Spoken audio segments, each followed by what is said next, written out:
average size classroom of 20 to 24 kids, just statistically, you must have a handful of kids every year that have issues with attention and hyperactivity. So I'd like to talk with you a little bit about some strategies used in the classroom to deal with that. To begin with, why don't you tell me a little bit about some strategies you use to deal with distractibility? Great. In a classroom of anywhere between 20 to 24 kids, there's bound to be a lot of sound, a lot of noise, a lot of just action going on. And for some kids, that could be really distracting. The most basic thing that I do to help this is simply preferential seating, putting a lot of extra thought into where that child is sitting and who they're sitting with. In the beginning, in the front of the classroom helps a lot of kids because I'm right there almost the whole time, and if they get a little bit distracted, I can just kind of knock on their desk, kind of remind them what they should be focusing on. But for some kids, that's too much. So I like to sit them in the back of the class where there's less sound and less action going on, so they have less things to distract them with.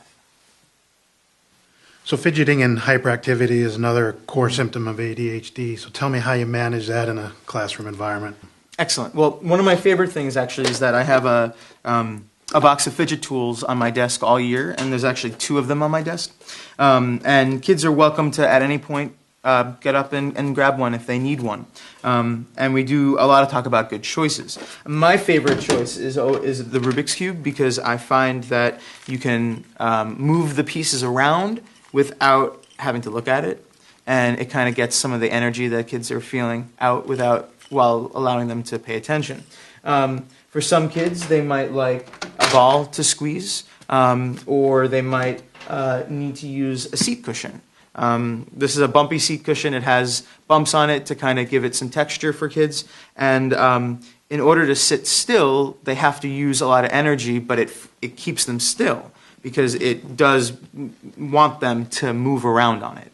So by using this, it gets them to fidget, but the fidgeting is keeping them still. So I imagine with these sorts of things, there's kind of a tipping point where it could become more of a distraction than a help. Mm-hmm. How do you manage that? How do you monitor that? That's a great question. I actually can't use these because they distract me. They don't help me. And for a lot of kids, this won't help them. They think it might, and then they end up bouncing on it like I do, and it doesn't help them. Another example would be a kid who would take the ball as a fidget tool and then throw it and catch it while I'm teaching math. That's not a good focus tool because they're not paying attention to me, they're paying attention to this. In that case, we do a lot of talk within the whole class about making good choices. And if they need to look at it to use it, then it's not a good choice for them because they're drawing focus away from the lesson and putting the focus onto the tool.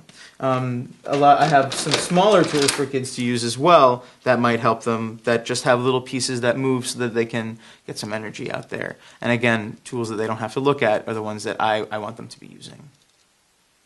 So difficulties with organization is another issue that a lot of kids with ADHD have. Tell me how you deal with that in a classroom. Absolutely. I use checklists for kids who have a really hard time bringing all their assignments home at the end of the day. So it has did you bring your math homework, your science homework, your reading homework?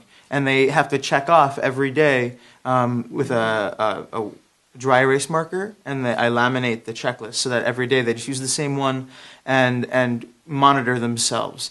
A lot of kids, they need help with that. They need some support in class and at home using these checklists, but usually after some time using this, it becomes an independent activity. In addition to help with organization, another piece that becomes difficult for a lot of kids is writing, especially when you have ADHD. Writing is challenging because you have a lot of ideas in your head that you have to manage and organize in your head to write. I use graphic organizers a lot for kids because I find that even if you get distracted while you're working, you have it all laid out for you, so there's not as much question of, what was I talking about before? What did I want to say? You have it all planned out for themselves. In addition, every student in the class uses a homework organizer where every day there's a section for them to write each subject's assignments every single day. So it becomes a routine to help them stay organized. So another thing that can be challenging for many kids is following directions, particularly directions that include many steps. Tell me about how you manage that in a classroom setting. One of the first things that I do to deal with direction following, especially complex directions, is I write them on the board. Absolutely, that's the first thing that I do.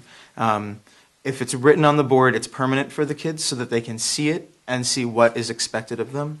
In addition, what I do once I have it on the board is I chunk the directions and say, this is the first part that you need to worry about. Don't worry about the last part. Just do this first part, and then we move on move on and get through all the directions. I find that if you give them all the directions at once, even if they're written on the board, kids can get a little overwhelmed because it seems like a lot to do. So by chunking it, it breaks into manageable pieces. John, thanks very much. I mean, it sounds like those are some wonderful strategies that you use and probably are a great benefit to the kids that you work with. Thanks.